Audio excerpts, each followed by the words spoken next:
എല്ലാവർക്കും നമസ്കാരം. കമലാസ് ഫുഡ് വെയിലേക്ക് സ്വാഗതം. ഇന്ന് നമ്മളെ ഒരു പാവയ്ക്ക തീയലാണ് റെഡിയാക്കുന്നത്. പാവയ്ക്കയുടെ ഒരു ചെറിയ കയ്പ്പ് എന്തായാലും കറിക്ക് വരും. അത് ഇഷ്ടപ്പെടുന്നവർക്ക് പാവയ്ക്ക തീയൽ ഒത്തിരി ഇഷ്ടപ്പെടും. അതുപോലെ ചപ്പാത്തിക്കാണെങ്കിലും ചോറിനൊക്കെ ആണെങ്കിലും നന്നായിട്ട് നമുക്ക് കഴിക്കാവുന്ന അതിൻ്റെ കൂടെ കഴിക്കാവുന്ന ഒരു കറിയാണിത്. അപ്പം നമുക്ക് ഇതെങ്ങനെയാണ് റെഡിയാക്കുന്നത് നോക്കാം. അപ്പം നമ്മുടെ പാവയ്ക്ക തീയലിന് വേണ്ടി ഒരു പാവയ്ക്ക, ഇത് വലിയ പാവയ്ക്കയാണ്. അപ്പോൾ ഇത് മുറിച്ച് കഴിഞ്ഞപ്പം ഇതുപോലെ സ്ലൈസായിട്ട് മുറിച്ചെടുക്കുക. മുറിച്ച് കഴിഞ്ഞപ്പോൾ ഏകദേശം ഒരു 1.5 കപ്പ് കാണും. ഇത് ഞാൻ വെള്ളം എടുത്തിട്ട് അതിനകത്ത് 1 ടേബിൾ സ്പൂൺ ഉപ്പിട്ട ശേഷം ഇത് അതിനകത്ത് ഇട്ട് വെച്ചു, സോക്ക് ചെയ്ത് വെച്ചു. ഒരു 15 മിനിറ്റ് കഴിഞ്ഞ് നമുക്കത് പിഴിഞ്ഞെടുക്കണം. ഇത് അങ്ങനെ ചെയ്താൽ നല്ല കയ്പ്പൊക്കെ ഉള്ളതാണെങ്കിൽ കുറച്ച് കയ്പ്പ് കുറഞ്ഞ് കിട്ടും. അല്ലെങ്കിൽ പിന്നെ ഉപ്പുപൊടി തന്നെ തിരുമ്മി വെച്ചാൽ മതി. അല്ലെങ്കിൽ നാരങ്ങാനീര് ചേർത്താലും ഇതിൻ്റെ കുറച്ച് കയ്പ്പ് മാറും. പിന്നെ വേണ്ടത് തേങ്ങ. ഇത് 1 കപ്പ് എടുത്തിട്ടുണ്ട്. തിരുമ്മിയ ശേഷം മിക്സിയിലിട്ട് ചെറുതായിട്ടൊന്ന് പൊടിച്ചെടുത്താൽ വറക്കുമ്പോൾ പെട്ടെന്ന് വറന്ന് കിട്ടും. പിന്നെ വേണ്ടത് ഉള്ളിയാണ്. ഇതൊരു 10-12 പീസ് ഉണ്ട്. ഇതിന് പകരം 2 ചെറിയ സവാള എടുത്താലും മതി. പിന്നെ 2 പച്ചമുളക്. ഇത് നല്ല എരിയുള്ളതാണ്. എരിയില്ലാത്തതാണ് ഒരു 4-5 പീസ് എടുക്കാം. പിന്നെ കറിവേപ്പില ആവശ്യത്തിന് വേണം. പിന്നെ പുളിവെള്ളം. ഇത് ഒരു നെല്ലിക്ക വലിപ്പമുള്ള പുളി ഞാൻ നല്ല ചൂടുവെള്ളത്തിലിട്ട് സോക്ക് ചെയ്തിങ്ങനെ വെച്ചേക്കുകയാണ്. പിന്നെ എടുത്തേക്കുന്ന മല്ലിപ്പൊടിയാണ്. ഇത് ഞാൻ പൊടിയാണ് എടുത്തിരിക്കുന്നത്. അപ്പോൾ മല്ലിപ്പൊടിക്ക് പകരം നിങ്ങൾ മല്ലി ഉണ്ടെങ്കിൽ, കൊത്തമല്ലി ഉണ്ടെങ്കിൽ അത് ചേർക്കാം. അപ്പോൾ ഇതിപ്പോൾ 1 ടേബിൾ സ്പൂൺ മല്ലിപ്പൊടിയാണ് എടുത്തേക്കുന്നത്. അല്ലാതെ മല്ലി ചേർക്കുകയാണെങ്കിൽ ഒരു 2 ടേബിൾ സ്പൂൺ മല്ലി എടുക്കുക. പിന്നെ അതുപോലെ മുളക് പൊടി ഇതിപ്പം 2 ടീസ്പൂൺ ഉണ്ട്. എരിയുള്ള അതും രണ്ടും കൂടെ മിക്സ് ആക്കിയതാണ്. നല്ല ഒത്തിരി എരിയുള്ളതാണ് 1 ടീസ്പൂൺ എടുത്താൽ മതി. മുളക് ചേർക്കുന്നെങ്കിൽ ഒരു 6 വറ്റൽമുളക് ചേർത്താലും മതി. പിന്നെ വേണ്ടത് കുരുമുളകാണ്. ഇതൊരു 5-6 കുരുമുളക് എടുത്തിട്ടുണ്ട്. മഞ്ഞൾപ്പൊടി 1/2 ടീസ്പൂൺ എടുത്തിട്ടുണ്ട്. പിന്നെ എടുക്കുന്നത് ഉലുവ. ചിലർ നമുക്ക് തീയലിന് ചേർക്കും, ചിലർ ചേർക്കില്ല. അപ്പോൾ ഇതൊരു പിഞ്ചേ എടുത്തിട്ടുള്ളൂ. ഇതില്ലെങ്കിൽ പൊടി എടുത്താലും മതി. പിന്നെ എടുത്തിട്ടുള്ളത് ശർക്കരയാണ്. പിന്നെ വറവിടാനുള്ളത് വറ്റൽമുളക്, 2 ചെറിയ ഉള്ളി എടുക്കണം. പിന്നെ ആവശ്യത്തിന് കറിവേപ്പില, ഒരു 1/4 ടീസ്പൂൺ കടുക് എടുത്തിട്ടുണ്ട്. ആവശ്യത്തിന് ഉപ്പ് വേണം. പിന്നെ അല്ലാതെ നമ്മൾ വറക്കുമ്പം തന്നെ കറിവേപ്പില ചേർക്കും, അപ്പോൾ അതിന് വേണം. പിന്നെ ഇതെല്ലാം വെളിച്ചെണ്ണയിലാണ് എടുക്കുന്നത്. അപ്പോൾ ഒരു 3 ടേബിൾ സ്പൂൺ വെളിച്ചെണ്ണ വേണം.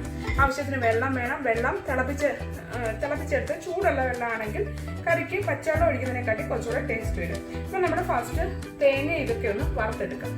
അപ്പം പാൻ ചൂടായിട്ടുണ്ട്. നമുക്ക് തേങ്ങ ഇട്ട് കൊടുക്കാം. തേങ്ങ ഒരു മീഡിയം ഫ്ലെയിമിലിട്ട് നന്നായിട്ട് ഇളക്കി കൊടുക്കുക. ഇപ്പം നമ്മുടെ മല്ലിപ്പൊടി അല്ലാതെ മല്ലിയും വറ്റൽമുളകും ചേർക്കുന്നതെങ്കിൽ ഇതിൻ്റെ കൂടെ തന്നെ അങ്ങ് ചേർക്കാം. അപ്പോൾ ഇതിൻ്റെ കൂടെ കിടന്ന് നന്നായിട്ട് റോസ്റ്റ് ആയിക്കോളും. 10-12 മിനിറ്റ് എടുക്കും നന്നായിട്ടൊന്ന് ഒരു നല്ല ഗോൾഡൻ കളർ ആവാൻ. അതുപോലെ ഇത് നന്നായിട്ട് ഇളക്കി കൊടുക്കണം. ഇപ്പം നമ്മുടെ തേങ്ങയൊക്കെ നന്നായിട്ട് മൂത്ത് വന്നിട്ടുണ്ട്. ഒരു നല്ലൊരു കളറായിട്ട് വന്നിട്ടുണ്ട്. ഈ സമയത്ത് നമുക്ക് ഫ്ലെയിം ഒന്നെങ്കിൽ ഓഫ് ചെയ്യാം, അല്ലെങ്കിൽ വളരെ കുറച്ചിടണം.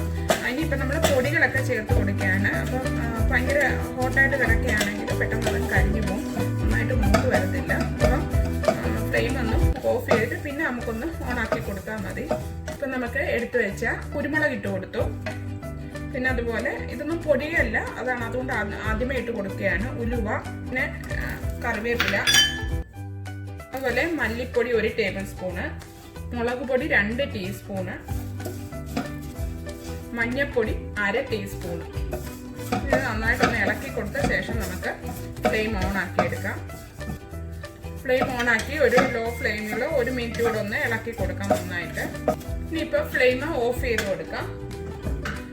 പൊടിയൊക്കെ നന്നായിട്ട് മൂത്തതിന് ശേഷം ഓഫ് ചെയ്ത് കൊടുക്കാം. കുറച്ച് നേരം കൂടെ ഒന്ന് ഇളക്കി കൊടുക്കണം. ഇത് ഇളക്കി കൊടുത്തില്ലെങ്കിൽ ആ ചൂടിലിരുന്ന് ഇത് പൊടികളൊക്കെ ഒന്ന് കരിഞ്ഞു പോകും. അതുപോലെ വേറൊരു പാത്രത്തിലോട്ട് മാറ്റിയും കൊടുക്കണം. ഇതിലേക്ക് 1 ടേബിൾ സ്പൂൺ വെളിച്ചെണ്ണ ഒന്ന് ഒഴിച്ചു കൊടുക്കുകയാണ്. ഒന്ന് അരച്ചെടുക്കാനാണ്, വെള്ളം ചേർത്തല്ല നമ്മൾ അരയ്ക്കുന്നത്. ഇനി ഇതിപ്പോൾ ഒന്ന് മാറ്റി വെക്കാം. നമുക്ക് തണുത്ത ശേഷം നന്നായിട്ട് പൊടിച്ച് അങ്ങ് എടുത്താൽ മതി. അരയ്ക്കേണ്ട ആവശ്യമില്ല. വെള്ളം ചേർക്കുന്നതിന് വെളിച്ചെണ്ണ ചേർത്തുകൊണ്ട് പൊടിഞ്ഞ് നന്നായിട്ട് വരും. ഇപ്പം ഞാനൊരു പാൻ വെച്ച് ഫ്ലെയിം ഓൺ ആക്കിയിട്ടുണ്ട്. അത് നന്നായിട്ട് ചൂടായി. ഇത് മൺചട്ടിയിലൊക്കെ വെക്കാമെങ്കിൽ നല്ല ടേസ്റ്റാണ് തീയലൊക്കെ. ഒരു ടേബിൾ സ്പൂൺ, 1.5 ടേബിൾ സ്പൂൺ വെളിച്ചെണ്ണ ഒഴിച്ചു കൊടുക്കണം. ഇത് വെളിച്ചെണ്ണ ഒന്ന് ചൂടാകുമ്പോൾ എടുത്തു വെച്ച നമ്മുടെ എടുത്തു വെച്ച ചെറിയ ഉള്ളി ഒരു 3-4 പീസസ് ആയിട്ട് കട്ട് ചെയ്തത് മതി. ഒത്തിരി സ്ലൈസ് ആയിട്ട് കട്ട് ചെയ്യണ്ട. പിന്നെ അതിൽ പച്ചമുളക് 2ആയിട്ട് ഇങ്ങനെ ഒന്ന് മുറിച്ചതും ഒന്ന് ഇട്ട് കൊടുക്കാം. ഉള്ളി ഇതിനകത്ത് ഒരു മിനിറ്റ് ഒന്ന് വഴട്ടാം നമുക്ക്. ഇനി നമുക്ക് അതൊന്ന് 1 മിനിറ്റ് ആയി. അപ്പോൾ അതിലേക്ക് എടുത്തു വെച്ച പാവയ്ക്ക ഇട്ട് കൊടുക്കാം. ഇനി ഇതും നന്നായിട്ട് കിടന്ന് ഒന്ന് വഴണ്ട് വരണം. ഒരു 1/2 ടീസ്പൂൺ ഉപ്പ് ഇട്ട് കൊടുക്കുകയാണ്. ഒരു മീഡിയം ഫ്ലെയിമിലിട്ട് വഴട്ടിയെടുക്കാം നമുക്ക്. ഇടയ്ക്കൊന്ന് ഇളക്കി കൊടുത്താൽ മതി. കുറച്ച് കറിവേപ്പിലയും കൂടെ ഇട്ട് കൊടുക്കാം നമുക്ക്. കറിവേപ്പിലയും കൂടെ ഒക്കെ ഇടുമ്പോൾ നല്ലൊരു ടേസ്റ്റ് വരും. ഇപ്പം നമ്മുടെ ഉള്ളിയും അതുപോലെ പാവയ്ക്കയൊക്കെ നന്നായിട്ട് വഴന്നു വന്നിട്ടുണ്ട്. അപ്പോൾ നമ്മൾ ഈ സമയത്ത് എടുത്തു വെച്ച പുളി കുറച്ച് ഒഴിച്ചു കൊടുക്കാം. അപ്പോൾ പുളിയുടെ വെള്ളത്തിൽ കിടന്ന് ഇത് നന്നായിട്ടൊന്ന് വെന്ത് വരും. അതുപോലെ നന്നായിട്ട് പുളിയൊക്കെ ഒന്ന് പാവയ്ക്കയിൽ പിടിക്കുകയും ചെയ്യും. ഇപ്പോൾ കുറച്ച് ഒരു 2 മിനിറ്റ് ഒന്ന് അടച്ചു വെക്കാം.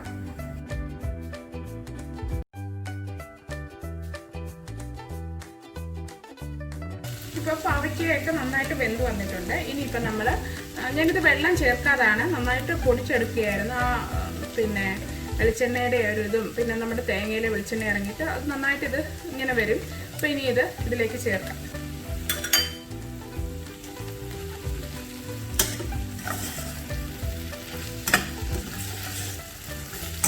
അതുപോലെ മിക്സിയിലേക്ക് കുറച്ച് ചൂടുവെള്ളം ഒരു 1.5 കപ്പ് ചൂടുവെള്ളം ഒഴിച്ചിട്ട് നമുക്കിനി ഇതിനകത്തോട്ട് ഒഴിക്കാം. ഇനിയിപ്പോൾ ഫ്ലെയിം കൂട്ടിയിട്ട് നന്നായിട്ടൊന്ന് ഇളക്കി കൊടുക്കാം. നമുക്കിപ്പോൾ ഉപ്പും പുളി എല്ലാം ഒന്ന് നോക്കണം. അതുപോലെ എടുത്തു വെച്ച 1 ടീസ്പൂൺ ശർക്കരയാണ്, അതുകൂടെ ചേർത്ത് കൊടുക്കാം. പഞ്ചസാര ആയാലും മതി. ഒരു 1/2 ടീസ്പൂൺ ഉപ്പുപൊടിയും കൂടെ ചേർക്കുകയാണ്. ടോട്ടൽ 1 ടീസ്പൂണാണ് ചേർത്തത്. ഇനി ഇത് അടച്ച് വെച്ച് ഒരു 2-3 മിനിറ്റ് നന്നായിട്ടൊന്ന് തിളച്ച് വരണം. അതൊന്ന് പിടിച്ച് വരും.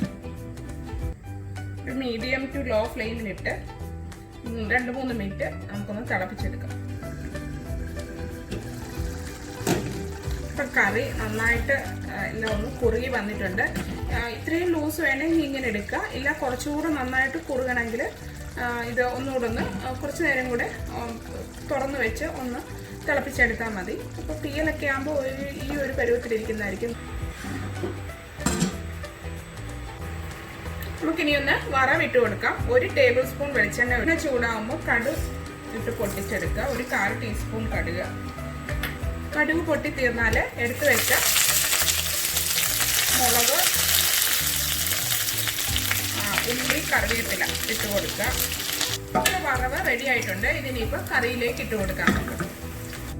അപ്പം നമ്മുടെ പാവയ്ക്ക തീയൽ റെഡി ആയിട്ടുണ്ട്. നല്ല ടേസ്റ്റാണ്. അതുപോലെ പാവയ്ക്കായുടെ ചെറിയ ഒരു കയ്പ്പ് നമുക്ക് എന്തായാലും കറിക്ക് വരും. പിന്നെ അതുപോലെ ഒരു വെള്ള കളറിലുള്ള പാവയ്ക്കയാണ് കുറച്ചുകൂടെ കയ്പ്പ് കുറവ്. ഞാനെടുത്ത പച്ച കളറുള്ള പാവയ്ക്കയ്ക്ക് ഇച്ചിരി കൂടെ കയ്പ്പ് കൂടുതലാണ്. അപ്പോൾ കയ്പ്പ് കൂടുതലുള്ളതാണെങ്കിൽ ഇതുപോലെ പുളിവെള്ളത്തിലോ അല്ലെങ്കിൽ നാരങ്ങ നീര് തിരുമുവോ അല്ലെങ്കിൽ ഉപ്പ് വെള്ളത്തിലിട്ടോ ഒക്കെ ചെയ്താൽ നമ്മുടെ അതിൻ്റെ ഒരു പാവയ്ക്കയുടെ കയ്പ്പ് കുറഞ്ഞ് കിട്ടും. എങ്കിലും നല്ല ഒരു കയ്പ്പൊക്കെ ഒത്തിരി പാവയ്ക്കയുടെ കയ്പ്പ് നല്ല ടേസ്റ്റാണത്. പിന്നെ അതുപോലെ നമ്മൾ ബാലൻസ് ചെയ്യാൻ ആവശ്യത്തിന് പുളിയും അതുപോലെ എരിയും പിന്നെ കുറച്ച് മധുരത്തിന് കുറച്ച് ശർക്കരയൊക്കെ ചേർക്കുമ്പോൾ എല്ലാം കൂടെ ബാലൻസ് ആയിട്ട് വരുമ്പോൾ നല്ല ടേസ്റ്റാണ് കറിക്ക്.